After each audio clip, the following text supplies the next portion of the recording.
నమస్తే, welcome to our channel. June 21న సూర్యగ్రహణం.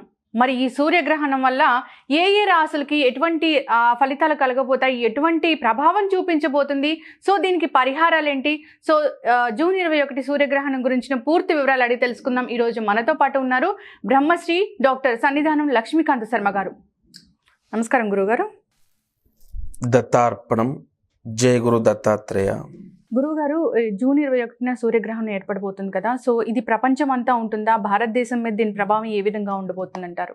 గ్రహణము అనగానే మనము ఫస్ట్ ఆఫ్ ఆల్ భయపడాల్సినటువంటి అవసరం లేదు. ఇది నేను గత 6 సంవత్సరాల నుంచి మీడియాలో అనేక విషయాల గురించి ప్రస్తావన చేస్తూ ఉన్నాను.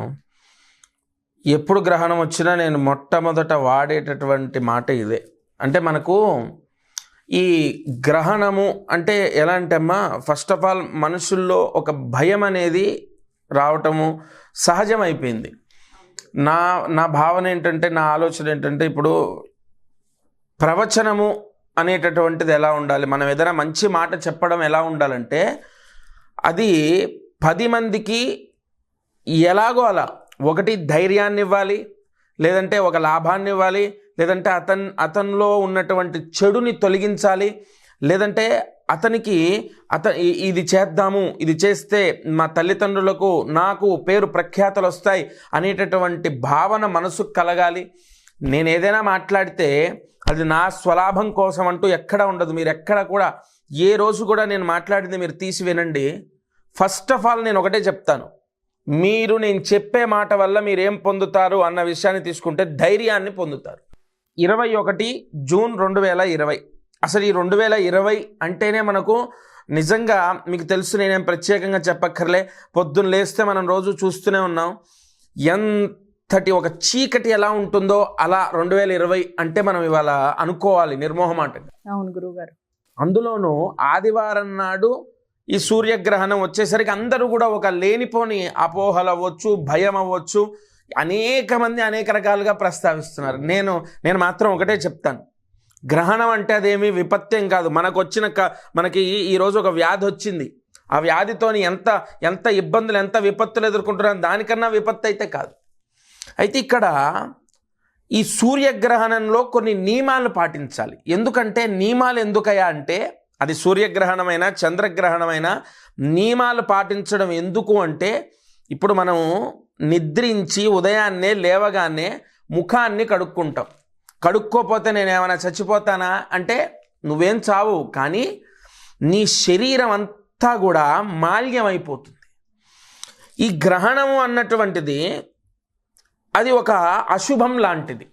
ఇప్పుడు దేవాలయాలు మూసివేసి దేవాలయంలో దీపం లేకుండా, ఏదైనా ఇంట్లో దీపం లేకుండా మొత్తం బూజు పట్టిపోయి ఇల్లంతా పాడైపోతే దాన్ని మనం ఎలా పరిగణలోకి తీసుకుంటాం? అశుభము అన్నటువంటి మాట వాడతాం, లేదంటే డస్ట్ అంటావు, లేదంటే ఇల్లంతా కూడా పాడైపోయిందంటావు, లేదంటే దేవాలయం మూసివేసినటువంటిది అరిష్టం అంటావు. ఇలాంటి వర్డ్స్ మనం యూజ్ చేస్తాం. ఇక్కడ ఈ గ్రహణము అంటే రాహుగ్రస్తంగా గ్రహణం, సూర్యగ్రహణం మనకు సంభవించింది ఆదివారం ఉదయం 10 నుంచి మధ్యాహ్నం 2 గంటల వరకు. కరెక్ట్గా మినిట్స్ టు మినిట్స్ చెప్పట్లేదు నేను, 10 టు అంటే కరెక్ట్గా తీసుకుంటే 10 గంటల 27 నిమిషాలు సో అలా ఉంది. 10 గంటల నుంచి అనుకోండి 2 గంటల వరకు. ఈ సమయం ఏదైతే ఉంటుందో అది ఒక రకమైనటువంటి నెగిటివ్ పవర్ని పెంచేది. అసలు గ్రహణం అంటే ఏంటంటే ఒక నెగిటివ్ పవర్ని, నేచర్లో పంచభూతాల్లో పాజిటివ్ పవర్ని తినేస్తుంది గ్రహణం అంటే. దట్స్ వై, అందుకోసమే పూర్వీకులు, గొప్ప గొప్ప సిద్ధాంతులు సైతము, గొప్ప గొప్ప పండితులు సైతము గ్రహణాన్ని ఆ విధంగా ప్రమోట్ చేశారు. ఎందుకు? అందరికీ అది తెలియాలి. తెలిస్తే వాళ్ళు తగిన జాగ్రత్తలు తీసుకుంటారు. ఇప్పుడు ప్రభుత్వం మనకు సూచన చేస్తుంది, హెల్మెట్ పెట్టుకోండి, హెల్మెట్ పెట్టుకొని బయటికి వెళ్ళండి, బైక్ డ్రైవ్ చేయండి అని. అంటే హెల్మెట్ పెట్టుకోకపోతే మనకు యాక్సిడెంట్ అవుతుందని కాదు కదా. అక్కడ ఏంటి, నువ్వు జాగ్రత్తగా ఉండు అని దాని అర్థం. అంటే ఏదైనా నీకు ఏదైనా ఇన్సిడెంట్ జరగవచ్చు మేబీ, తద్వారా నీకు ఎటువంటి ఇబ్బంది రాకూడదు అని. అలాగే గ్రహణం కూడా ఏంటంటే పూర్వీకులు, అంటే మనకు పూర్వం నుంచి కూడా అలా ప్రమోట్ చేశారు. ఈ సమయంలో ఈ జాగ్రత్తలు ఉండాలి. గర్భిణీ స్త్రీలు ఇలా ఉండాలి, లేదంటే వృద్ధులు కానీ, అసలు పండితులు, ఒక బ్రహ్మచారులు, ఉపనయనమైనటువంటి వాళ్ళు ఆ గాయత్రి జపాన్ని చక్కగా గ్రహణ సమయంలో నదీ తీరంలో చేస్తే చాలా విశేషం. పూర్వంలో నది ఉండేది కాబట్టి నదీ తీరం లేదు, ఇప్పుడు దేవాలయాల్లో, లేదా ఇప్పుడు ప్రస్తుతం మనకు ఒక వ్యాధి ద్వారా దేవాలయాలు కూడా అందుబాటులో లేవు కాబట్టి ఇంట్లోనే అనుష్ఠానం చేసుకునేటటువంటి స్థలంలో, పూజా గదిలో ఇలా గ్రహణాన్ని గురించి ఆదివారం, అమావాస్య నాడు, సూర్యగ్రహణం ఇలాంటి వర్డ్స్ని యూజ్ చేసి ఫస్ట్ ఆఫ్ ఆల్ ఎదుటి వ్యక్తిని మనం భయపెట్టొద్దు. ఎవరో భయపెడుతున్నారు అని నేను చెప్పను, భయపడొద్దు అని చెప్తాను. ఇప్పుడు మనకు ఎవరితో వాదనొద్దు, ఇతరులు ఇలా చేశారు అన్నదానికన్నా మనం భయపడకుండా ఉందాం అన్నది బలంగా ఉంటుంది. రెండవది, ఈ గ్రహణంలో పాటించవలసిన నియమాలు ఏంటి, మనకుందా లేదా, ఏ రాశుల వాళ్ళు జాగ్రత్తగా ఉండాలి. పాయింట్ నెంబర్ 1, ఇది మృగశిర నక్షత్రానికి ఈ గ్రహణం సంభవిస్తుంది. చంద్రుడు మిథున రాశిలో సంచరిస్తున్న సమయంలో సూర్యగ్రహణం, అంటే ఇక్కడ చంద్రుడు ఎందుకు తీసుకున్నామంటే మనకు ఏ రోజు చంద్రుడు ఏ రాశిలో ఉంటాడో దాన్ని బట్టి నక్షత్రం అలా మనం పరిగణలోకి తీసుకుంటాం చంద్రాత్. అయితే ఇక్కడ మృగశిర నక్షత్రానికి మిథున రాశికి గ్రహణం సంభవించడం జరుగుతుంది. ముఖ్యంగా మృగశిర నక్షత్రం వాళ్ళు, మిథున రాశి వారు, రెండవది వృషభ రాశి వారు. ఎందుకంటే మిథునానికి పక్కన వృషభం ఉంటుంది. సూర్యుడు అంటే మీకు దాని ఛాయ పడుతుంది అంటారు, అటు ఇటు. ఆ మిథునానికి పక్కనే ఉంటుంది వృషభ రాశి, ఇటు వచ్చేసి కర్కాటక రాశి. ఈ 3 రాశుల వాళ్ళు తగిన జాగ్రత్తలు తీసుకోవాలి, అది మాత్రం ఖచ్చితంగా. అలాగే వృశ్చిక రాశి కూడా, ఎందుకంటే మనకు ఆ వృశ్చిక రాశి పైన కూడా స్వల్పంగా ప్రభావం ఉండే అవకాశం ఉంటుంది. 1 వృషభ రాశి, ముఖ్యంగా మిథున రాశి. ఫస్ట్ ఆఫ్ ఆల్ నెంబర్ 1, 100కి 100% మిథున రాశి తీసుకోవాలి. రెండవది అంటే 50-50, 1 వృషభం, రెండవది కర్కాటకం, అలాగే 25 వృశ్చికం. ఈ 4 రాశుల వారు ఏంటి, ఎలాంటి నియమాలు ఉండాలి అంటే ఫస్ట్ ఆఫ్ ఆల్ 10 నుంచి 2 మధ్యలో అసలు ఉపవాసం ఉండాలి, ఏం తినకూడదు. ఏమండి తినకూడదు అన్నది అదేం పెద్ద మిమ్మల్ని 10 రోజులు తినకుండా ఉండమని ఏం చెప్పట్లే మేమంతా. ఆ సమయంలో జాగ్రత్తగా ఉండు. నీకు వర్షం పడుతుందంటే నువ్వు బయట ఎండ వేసుకున్నటువంటి ఏవైనా వస్తువులు కానీ ఆరవేసుకున్నటువంటివి కానీ గబాలన 1 గంట ముందు సూచన వస్తేనే తీసి ఇంట్లో పెడతావు, అది పడుతుందో లేదో తెలియదు. కానీ అలాగే ఇది ఒక సూచనాప్రాయంగా నువ్వు ఏమీ తినకుండా 10 నుంచి 2 వరకు ఉంటుంది, ఏం పెద్ద సాహసం ఏం కాదండి. నువ్వు ఉదయాన్నే 8 గంటల లోపు, బాగా వినండి, 8 గంటల లోపు ఏదైనా టీ, కాఫీ ఆర్ బిస్కెట్స్ లేదంటే ఏదైనా స్నాక్స్ లాగా, టిఫిన్ లాగా చేసి భోజనం చేయకు. ఎప్పుడు 21 జూన్ సండే రోజు. అండ్ ఆఫ్టర్ 10 to 2, 10 నుంచి 2 గంటల వరకు ఏ మాత్రం కూడా టిఫిన్ కాదు, బిస్కెట్స్ కాదు, టీ కాదు, కాఫీ కాదు, అసలు ఏం తీసుకోవద్దు దయచేసి. ఇంకా నువ్వు ఉండగలిగితే వాటర్ కూడా తీసుకోకపోవడం చాలా మంచిది. వై? బికాజ్ ఎందుకంటే ఒక గ్రహణ సమయంలో నువ్వు చేసినటువంటి పొరపాట్ల వల్ల మీ పిల్లలకు కానీ వంశానికి కానీ ఎఫెక్ట్ వచ్చే ఛాన్స్ ఉంటుంది. ఇదేం ఒక ప్రాక్టికల్గా ప్రూవ్ అయినటువంటిది అన్నదానికి క్వశ్చన్ ఎస్ ఆర్ నో చెప్పం మేము. ఎందుకంటే వై? బికాజ్ అక్షరాల ప్రాక్టికల్గా ప్రూవ్ అయింది అని ఒక పండితుడిలా మా గురుగారు ఇలా చూపించారు. కానీ దాన్ని ఒక పుస్తక రూపంలో మనకు కావాల్సింది ఏంటి? ఇప్పుడు ఎవరికైనా మనిషి కన్నా కాగితాన్ని నమ్ముతాం మనం, ఒక ప్రూఫ్ ఏది అన్నది నమ్ముతాం. దట్స్ వై మనకు ఒకటే, ఒక గురుముఖతగా మనం ఈ మాట చెప్తున్నాం, అది నమ్మితే చాలా మంచిది. అది ఒక చిన్న, అదేం మనకు ఒక పెద్ద కొండని మొయ్యమని చెప్పే అటువంటి భారం కాదు. 10 to 2, 10 నుంచి 2 మధ్యలో ఖచ్చితంగా ఉపవాసం ఉండాలి. నాట్ ఓన్లీ ఒక వృషభ రాశి, మిథున రాశి, కర్కాటక రాశి, వృశ్చిక రాశి వాళ్ళనే కాదు, ఎవ్రీ పర్సన్, ప్రతి ఒక్కళ్ళు కూడా ఆ టైంలో ఉపవాసం ఉండే ప్రయత్నం చేయాలి. Point number 1. నెంబర్ 2 వచ్చేసి మస్ట్ అండ్ షుడ్ ఆఫ్టర్ గ్రహణం, అంటే 2 o'clock ఎప్పుడైతే గ్రహణం కంప్లీట్ అవుతుందో ఆఫ్టర్ 2 హెడ్ బాత్ చేయాలి. ఇది చాలా అవసరం. ఇప్పుడు డాక్టర్స్ ఇవాళ మాట్లాడుతున్నారండి, కీప్ డిస్టెన్స్ ఉండాలి అండ్ 100% డైలీ 4 or 5 times చక్కగా హ్యాండ్ వాష్ చేసుకోవాలి అండ్ మినిమం 2 daysకి ఒకసారి హెడ్ బాత్ చేయాలి. ఇవన్నీ శాస్త్రంలో ఉన్నవే. కాబట్టి ఆ హెడ్ బాత్ చేయడం కూడా ఇప్పుడున్న దానికి కూడా మనకు మంచిదే. అలా శాస్త్ర ప్రకారంగా చేయాలి. కాబట్టి ఆఫ్టర్ 2 గంటల తర్వాత తలస్నానం చేయాలి, 2వ నియమం. 3వ నియమం వచ్చేసి ఎక్కడికి బయటికి వెళ్లకుండా. ఎవరు? కర్కాటక రాశి అందరూ కాదు, అన్ని పనులు ఆయన సండే రోజు పెద్దగా పనులు ఉండవు, సరే ఉన్నా అవి మానేసుకోమని మేమేం చెప్పం, ముఖ్యమైన పనులు. కానీ ముఖ్యంగా మాత్రం కొంతమంది ఎవరయ్యా, కర్కాటక రాశి అండ్ వృషభ రాశి, ఇంకొకరు మిథున్ రాశి, వృశ్చిక రాశి, ఈ 4 రాశుల వారు మాత్రం 10 to 2 అసలు బయటికి వెళ్ళకూడదు, 100% వెళ్ళకూడదు, నో డౌట్, అందులో నిర్మోహమాటంగా వెళ్ళకండి. ఇక మిగతా రాశుల వారు అవసరం ఉంటే వెళ్ళే ప్రయత్నం చేయండి. ఎలాగో మనం కర్ఫ్యూలో ఇన్ని రోజులు అలవాటు పడ్డాం, ఈ 4 hours మా కోసం అనుకోండి, అందరూ బాగుండాలని మేము ఒక యుద్ధంలాగా ఇవాళ సుమన్ టీవీ వాళ్ళు ఎందుకు వచ్చారు, ఇంత దూరం వచ్చి నా కోసం గంటన్నర కూర్చొని ఇవాళ ఈ మాటల కోసం నిజంగా 10 మందికి మీరు ఒక మెసేజ్ ఇవ్వాలనే మీరు అడిగారు. వెంటనే నేను ఒప్పుకోవడానికి కారణం ఏంటంటే దీని ద్వారా నలుగురికి మంచి తెలుస్తుంది. ముందు మీ ఛానల్కి చాలా కృతజ్ఞతలు. అలాగే ఇక్కడ పాయింట్ నెంబర్ 3 మనం వచ్చేసి చెప్పుకున్నాం ఏంటి, ఈ రాశుల వారు మాత్రం బయటికి వెళ్ళొద్దు, మిగతా వాళ్ళు అవసరం ఉంటే వెళ్ళాలి. అలాగే ఇక నెంబర్ 4, ఈ రాశుల వారు ఎవరు, వృశ్చిక రాశి అండ్ కర్కాటక రాశి, వృషభ రాశి, మిథున రాశి, 4 రాశుల వారు తెల్లవారి అంటే 22 జూన్ హెడ్ బాత్ చేసి దగ్గరలో ఉన్నటువంటి శివాలయం, అంటే ఇప్పుడు ఆలయాలు ఉండవు, మనకు అందుబాటులో ఉండవు, అంతే కదా, ఆలయాలు ఉండవు, మనకు ఎవరు కూడా తెరిచే అవకాశము సాహసం చేయట్లేదు, అండ్ మనకు వెళ్ళడానికి కుదురుతుందో కుదరదో. పాయింట్ అయితే గ్రహణమైన తర్వాత ఏ రాశుల వారికి గ్రహ ప్రభావం అంటే గ్రహణ ప్రభావం ఉంటుందో వారు దానం చేయాలి. మరి ఇక్కడ కుదురుతుందో లేదో అన్నదానికి మనం ఏం చేద్దామంటే, దగ్గరలో ఉన్న ఆవుకి లేదా గోశాలలో మీరు ఏం చేయాలి అంటే, ఫస్ట్ ఆఫ్ ఆల్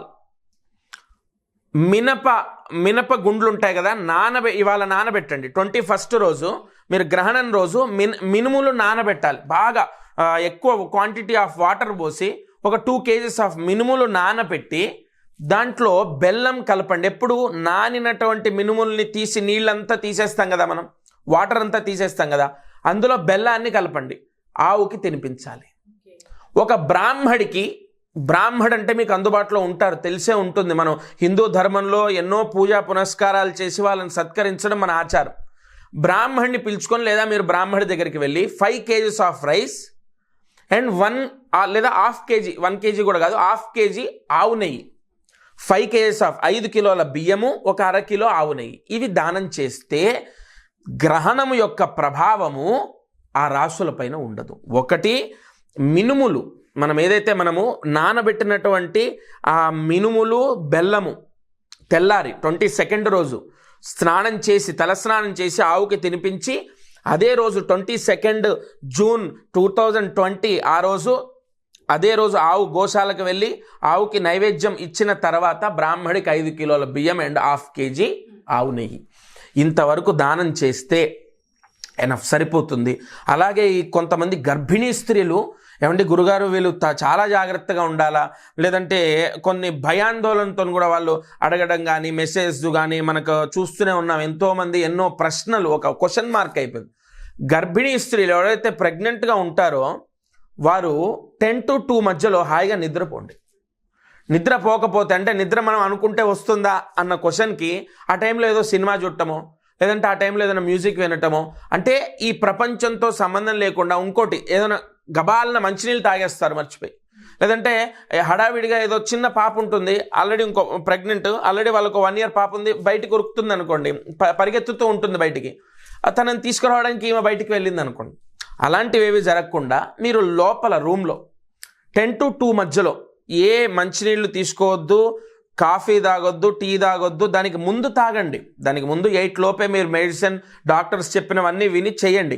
10 to 2 మధ్యలో మాత్రం మీరు వ్యాపకం ఈ ఏదైనా మూవీ చూడటమో సంథింగ్ ఏదైనా చేసి తగిన జాగ్రత్త ఉంటే చాలా మంచిది.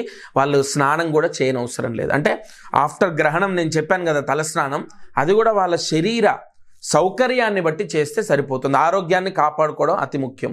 దాన్ని బట్టి ఒక వీలవుతే ఓపిక ఉంటే చేయొచ్చు.